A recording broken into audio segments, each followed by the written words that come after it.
आप सबको मालूम होगा कि चुनाव की घोषणा हो चुकी है 30 जुलाई। आपके मोहल्ले में मुझे पता चला है कि 6 महीने से इसका ढक्कन खुला है। चाचा जी ने बताया है कि 6 महीने से ढक्कन नहीं लगा है। ये है मौत का कुआं, ये मौत का कुआं है। इसमें अगर कोई बाइक से एक्सीडेंट करेगा तो सही बात बोल रहे। और हम अगर ये चुनाव की घोषणा नहीं हुई होती तो ये ढक्कन हम कल लगवा देते। हम लोग क्या करते, कुछ नहीं करते।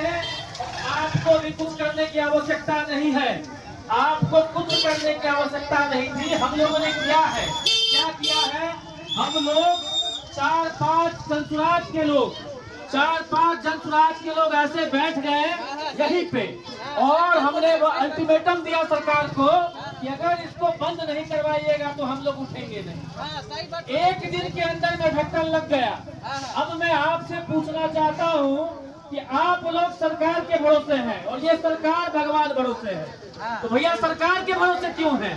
आप खुद क्यों नहीं बैठते हैं अपनी समस्याओं के लिए? बिल्कुल सही बात बोल रहे हैं।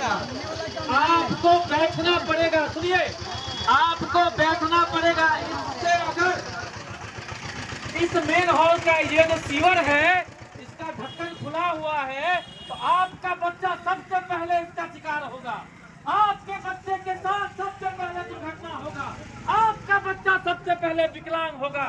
और आप क्यों नहीं बैठते हैं? आप क्यों सरकार के भरोसे बैठे हुए हैं? आपको सरकार के भरोसे नहीं अपने भरोसे बैठना होगा। इस मोहल्ले के 4 नौजवान अगर बैठ जाएंगे, इस मोहल्ले के 4 नौजवान यह फैसला कर ले कि हम यहाँ पे बैठ जाएंगे, कुछ नहीं करेंगे, सिर्फ बैठे रहेंगे और तब तक बैठे रहेंगे जब तक इसका ढक्कन नहीं लग जाता है। देखिए कल ढक्कन लग जाएगा। लेकिन बिहार की जनता तो सरकार के भरोसे बैठी है।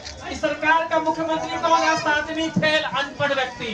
इस सरकार का मुख्यमंत्री कौन है? 7 व्यक्तियों का हत्यारा, उसके भरोसे बैठे हैं आप।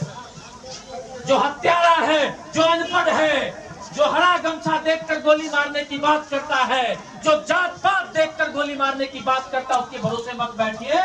अपने लिए खुद से आवाज उठाइए। और मैं यकीन के साथ कहता हूं, दावे के साथ कह सकता हूं, हम नहीं बैठ सकते हैं आज, क्योंकि चुनाव आचार संहिता लागू हो गया है। अगर हम जनसुराज पार्टी के तरफ से बैठेंगे तो हमारे ऊपर मुकदमा हो जाएगा। लेकिन आप इस गली के 4-5 नौजवान बैठ सकते हैं क्योंकि आप किसी पार्टी से नहीं जुड़े हुए हैं। अगर चुनाव का घोषणा नहीं हुआ होता तो हम आज यहाँ पे बैठ जाते और कल रात में आपका ढक्कन लगवा देते।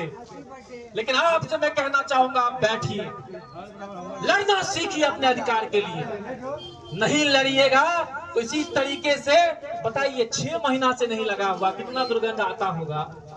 और आप लोग चुप हैं, इतने लोग आ गए हैं, एक बार हल्ला करिएगा, इनकलाब जिंदाबाद मुर्दाबाद करिएगा, ये लग जाएगा। बड़ा काम है क्या? लेकिन आप में भी कमी है, इस कमी को स्वीकारिए। यही तो जनसुराज बताती है कि जनता का राज जनसुराज। जनसुराज मतलब जनता का राज, और जनता का राज तब होगा जब जनता जाग जाएगी, जब जनता अपने अधिकार के लिए बोलना शुरू कर देगी, जब जनता अपने हक और हुकूक के लिए आवाज उठाना सीख लेगी, तभी जनता का राज आएगा। यही बताने जनसुराज वाले आपके मोहल्ले में आए हैं। और अंतिम बात कि इस बार पढ़े लिखे लोगों को जिताइए। हमारे प्रशांत किशोर जी खुद खड़ा होंगे इस बार। अब भैया है, एक बात याद रख लीजिए, आप सबका बच्चा सब जो है दिल्ली मुंबई मजदूरी करने गया होगा, और जब प्रशांत किशोर जी हारेंगे तो उसका मालिक कहेगा तुम साला सब मजदूरे बनने के लिए पैदा लिए हो, क्योंकि तुम्हारे बिहार में पढ़ा लिखा लोग हार जाता है और मूर्ख अनपढ़ जाहिल लोग विधायक बन जाता है। तो अपने बच्चे को अगर आप चाहते हैं कि कल दिल्ली मुंबई में जो आपके बच्चे कमाने गए हैं उसको कोई ताना ना मारे, उसको कोई बिहारी कहकर अपमानित ना करे, तो इस बार प्रशांत किशोर जी जो पढ़ा लिखा व्यक्ति है उसको जिताइए। पढ़ा लिखा लोग को जिताइएगा तो दिल्ली मुंबई पंजाब में भी जहां आपके बच्चे काम करते हैं, नौकरी करते हैं, मेहनत मजदूरी करते हैं, वो मालिक बोलेगा कि बिहार का जनता कम से कम एक अच्छा काम किया है कि इन हिजड़ों की फौज में एक व्यक्ति जनसुराज जो है मर्द है उसको भेजा है इसने, बिहार के जनता ने और बिहार का विकास होगा, यही कहने आए हैं। बहुत बहुत धन्यवाद। हमारे वरिष्ठ नेता बब्बन यादव जी है, मैं आपसे अनुरोध करूंगा बब्बन यादव जी, कैसे भी करके उसको लगवाया जाए। आचार संहिता है लेकिन लगवाया जाए इसको जैसे भी करके। भैया जी, ए भैया सही बात बोले।